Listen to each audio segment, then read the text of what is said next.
As'ad, ini tongkat diserahkan kepada Kiai Haji Hasyim Asy'ari. Beserta As'ad itu disuruh menghafal surat Toha dari ayat 17 sampai 23. Untuk apa As'ad menghafal surat tersebut? Untuk menyampaikan di hadapan Kiai Haji Hasyim Asy'ari. Singkat cerita, As'ad itu sampai di Tebu Ireng. Assalamualaikum warahmatullahi wabarakatuh. Bagi kalian yang baru pertama kali melihat channel ini, jangan lupa subscribe, like, comment, and share karena semuanya itu gratis. Terima kasih bagi kalian yang sudah menonton video ini. Semoga video ini dapat memberikan manfaat sekaligus ilmu pengetahuan bagi saya sendiri dan bagi para penonton video ini. Disclaimer terlebih dahulu, jika terdapat pembahasan atau alur sejarah yang tidak sesuai fakta, sejarah maupun sumber referensi, mohon dibenarkan dengan cara sebenar-benarnya. Kalian bisa memberikan pendapat atau pembenaran sejarah di kolom komentar. Tidak usah buang-buang waktu, langsung saja kita masuk ke pembahasan. Cerita inspiratif Muhammad Hasyim Asy'ari, seorang pendiri organisasi Islam Nahdlatul Ulama. Kiai Haji Muhammad Hasyim Asy'ari lahir pada tanggal 14 Februari 1871 dan wafat pada tanggal 25 Juli 1947. Beliau itu merupakan seorang ulama, seorang tokoh nasionalis, beserta seorang pendiri organisasi Nahdlatul Ulama.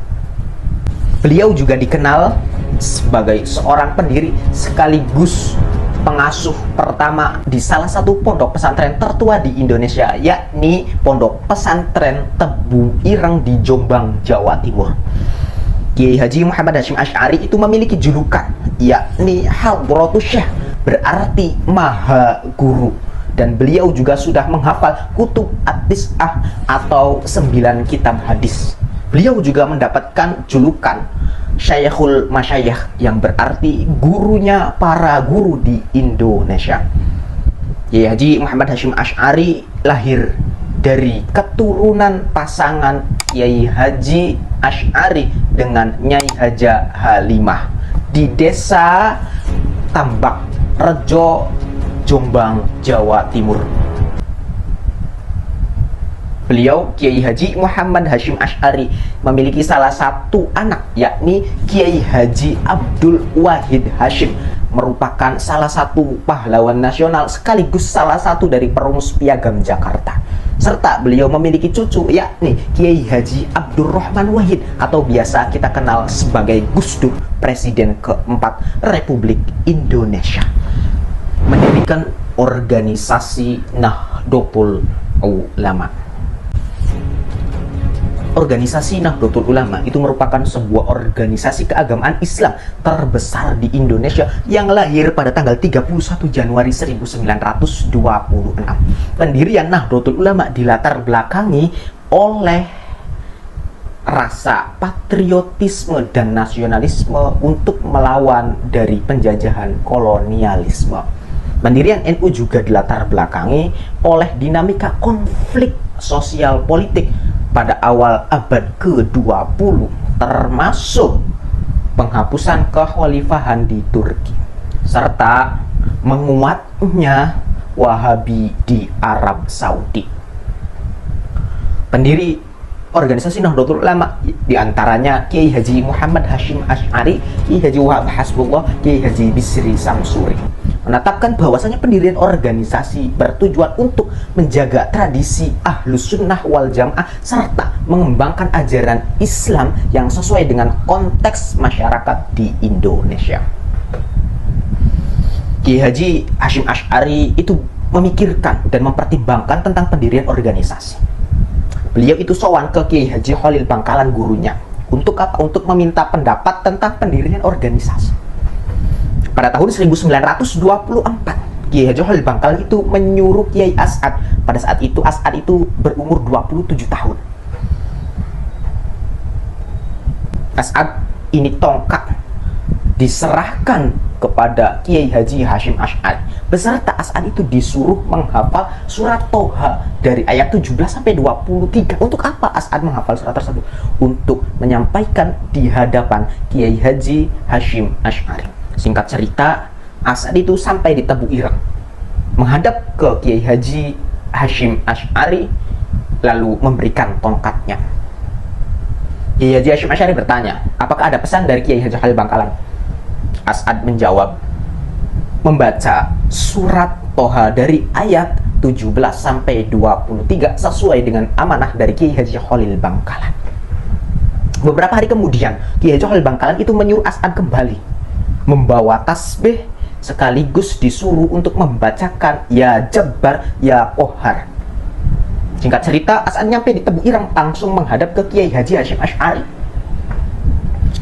menyerahkan tasbih tersebut. Lalu beliau mengucapkan Ya Jabbar Ya Qahhar.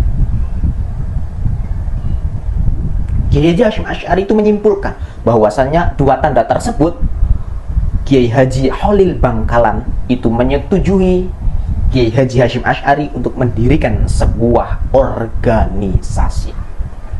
Maka pada setahun setelahnya, 1926, lebih tepatnya tanggal 31 Januari 1926 atau 16 Rajab 1344, diadakan sebuah musyawarah dikumpulkan dari ulama se-Jawa Madura, menetapkan berdirinya organisasi Nahdlatul Ulama, resolusi jihad. Resolusi jihad itu merupakan sebuah hasil dari perenungan nilai-nilai keislaman. Setelah Indonesia merdeka, beberapa tahun kemudian muncullah teror bahwasanya Belanda ingin masuk ke Indonesia mengambil kekuasaan dari tangan Jepang. Presiden Soekarno itu mengutus Bung Tomo untuk sowan kepada Kiai Haji Muhammad Hasyim Asy'ari untuk mendapatkan atau meminta pendapat dan nasihat bagaimana sekiranya seorang umat Islam itu menanggapi ancaman tersebut. Menghadapi ancaman respon tersebut, Kiai Haji Hasyim Asy'ari mengeluarkan fatwa. Kemudian diputuskan di dalam rapat para konsul NU se-Jawa Madura. Berikut ini adalah surat atau keputusan fatwa dari Kiai Haji Hasyim Asy'ari untuk resolusi jihad.